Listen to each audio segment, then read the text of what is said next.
अस्सलाम वालेकुम। आज लाया हूँ एक ट्राइनोमियल एक्सप्रेशन है अलजेब्रिक और उसको डिवाइड करना है सिंगल टर्म से। अब ये एक अलजेब्रिक ट्राइनोमियल एक्सप्रेशन है जिसमें तीन टर्म्स हैं। ट्राइनोमियल्स मीन तीन टर्म्स वाला, और इसको डिवाइड करना है वन टर्म्स वाले से। तो हम इसको किस तरह डिवाइड करते हैं, पिछले में हमने क्या सीखा था, हमने वन टर्म्स को वन टर्म्स के साथ डिवाइड सीखा था। तो यहाँ पर वो वाला मेथड बहुत काम आएगा। अब यहाँ पर हम सबसे पहले तो जिस तरह नॉर्मल नंबर्स का डिवीजन करते हैं, यहाँ भी उसी तरीके से हमने काम करना है। हम पहले क्या करते हैं, जो ये बड़ा वाला एक्सप्रेशन है जिसको डिवाइड करना है 3x से, तो हम इसको यहाँ पर रखेंगे 3x³ minus 6x² plus 12x, और जो 3x है ये यहाँ डिवाइजर में आएगा। तो ये जो हमने अंदर रखा है इसको डिविडेंड कहते हैं और ये डिवाइजर होता है। अब डिवाइजर मतलब कि इससे डिवाइड करना है, तो यहाँ हम वही काम करेंगे जो हमने सिंगल टर्म में किया था। सिंगल टर्म को सिंगल टर्म से ही डिवाइड करेंगे और बारी बारी करेंगे। अब देखिए यहाँ पर है 3x³ और ये है 3x, तो मैं क्या करता हूँ 3x³ को नोमिनेटर में रखूँगा और जो डिवाइजर हमारा होता है इसको हम डिनोमिनेटर में रखेंगे। इस तरह करेंगे और अब हम इसको डिवाइड करेंगे। तो डिवाइड करने का मतलब जो नंबर है नंबर से डिवाइड होगा, और नंबर दोनों सेम है तो 3 को 3 से डिवाइड करेंगे तो हमारा रिजल्ट क्या आएगा, कोएफिशिएंट में 1, और कोएफिशिएंट में 1 होता है तो वो हम लिखेंगे नहीं। अब वेरिएबल्स में हम क्या करते हैं, पावर्स को माइनस करते हैं। तो यहाँ पर x पावर 3 में है तो यहाँ x पर कोई पावर नहीं, तो समझो कि x पर 1 का पावर है। तो 1 का पावर मतलब कि अब ये वाला 3 हम माइनस कर देंगे इस वाले 1 से, तो x पर क्या बनेगा, स्क्वायर बनेगा। तो यहाँ से कोई कोएफिशिएंट में नहीं बचा, तो समझो कि ये वाला टर्म्स जो है इनका आंसर है। मैं इसका आंसर यहाँ रखूँगा। अब मैं देखूँ तो देखो कोएफिशिएंट यहाँ 1 है यहाँ 3 है, दोनों का अगर मल्टीप्लाई होगा तो ये 3 आएगा, और इसी तरह यहाँ पर x पावर 1 है यहाँ पर x पावर 2 है, तो दोनों के पावर्स को अगर हम प्लस कर दें तो x पावर 3 बनेगा। तो हमने क्या करना है, हमने इसी तरह सिंगल टर्म्स के हिसाब से ही इसको सॉल्व करना है। तो अब हमारा क्या काम कि ये प्लस का है तो यहाँ भी प्लस है, और डिवीजन के अगर नॉर्मल रूल्स आप देखें तो हम जो भी यहाँ लाते हैं वो क्या करना होता है, हमें माइनस करना होता है। तो अब इससे हमने इसको माइनस करना है, तो यहाँ पर मतलब माइनस करने का मतलब यहाँ ये खुद से प्लस का 3x³ है और यहाँ इसको माइनस करना है, तो ये दोनों जो साइन हैं वो एक दूसरे से मल्टीप्लाई है, तो माइनस इंटू प्लस, तो हमारा जो मेन साइन बनेगा वो बनेगा माइनस का।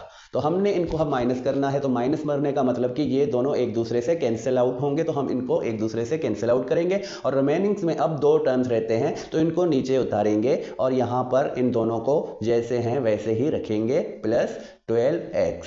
तो अब हमारा फर्स्ट टर्म जो है वो क्लियर हो गया। तो अब यहाँ पर जो सेकंड टर्म है -6x², तो हम क्या करते हैं, अब 6x² से माइनस के 6x² से डिवाइड करते हैं 3x को। तो 3x, अब देखें 6 है 3 है, अगर सिंप्लीफाई करेंगे तो 3 का टेबल दोनों के लिए, इसके लिए 1 टाइम और इसके लिए 2 टाइम।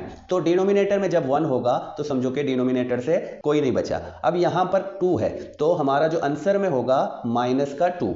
जब भी हम माइनस के 6 को डिवाइड करते हैं 3 से तो हमारा आंसर क्या होगा, -2। अगर यहाँ पर आप देखें तो ये पावर 2 है और इसका पावर 1 है, तो 2 से 1 निकलते हैं तो बकाया जो x का पावर बनेगा वो 1 बनेगा। तो ये वाला आंसर हमारा बनता है। तो मतलब कि इसके डिवाइड करने से हमें जो आंसर मिला है उसको हम यहाँ रखेंगे -2x। इस वाले टर्म को मैं इसके साथ मल्टीप्लाई करूं तो मुझे ये वाला टर्म मिलेगा जो कि -6x² होगा। तो अब ये दोनों माइनस, तो मतलब अब यहाँ पर डिवीजन वाले रूल में भी ये माइनस हो रहा है, तो माइनस इंटू माइनस प्लस। तो अब क्या होगा कि ये जो हमारा पहले टर्म रखा था -6x², अब ये कैंसिल आउट होगा +6x² से, तो हम इसको इस तरह कैंसिल आउट करेंगे और हमारे रिजल्ट में -2x हमें मिला है।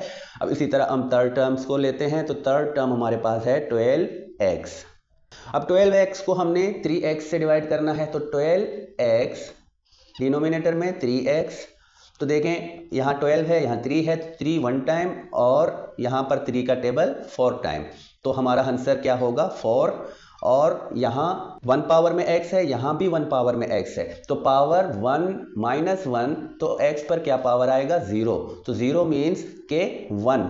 तो 1 को जब हम इस कोएफिशिएंट से मल्टीप्लाई करेंगे तो हमें यही नंबर मिलेगा। या आपको वेरिएबल्स कभी भी सेम पावर्स के मिलेंगे तो आप उनको कैंसिल आउट करें और जो कोएफिशिएंट वाला रिजल्ट होगा वो हमारा फाइनल रिजल्ट होगा। तो यहाँ पर अब यहाँ प्लस का 4 आया है, यहाँ पर जो रिजल्ट में हम प्लस का 4 लगाएंगे और अगर इसको हम माइनस कर देंगे तो माइनस इंटू प्लस, तो इनका साइन क्या होगा, चेंज होगा, माइनस। अब ये प्लस का 12x और ये माइनस का 12x, तो दोनों एक दूसरे से कैंसिल आउट होंगे और हमारा रिमाइंडर अब 0 आएगा, क्योंकि इसके बाद कोई दूसरा टर्म्स नहीं है जो नीचे उनको हम लेके आए। यहाँ 3 टर्म्स थे, तो जब फाइनल टर्म्स को भी हम कैंसिल आउट करेंगे तो हमारा जो रिमाइंडर आएगा 0, तो हम 0 तक खत्म कर देंगे। मतलब कि ये फुल डिवाइजेबल है, इसके साथ हमारा रिमाइंडर 0 आया है। और जो हमारा रिजल्ट या कोशेंट, तो यहाँ पर इसको हम कोशेंट भी कहते हैं और अगर सिंपल आप जुबान में देखें तो इसको हम रिजल्ट भी कह सकते हैं। तो ये हमारा जो रिजल्ट है, मतलब कि हमने इस ट्राइनोमियल एक्सप्रेशन को 1 टर्म्स 3x के साथ डिवाइड किया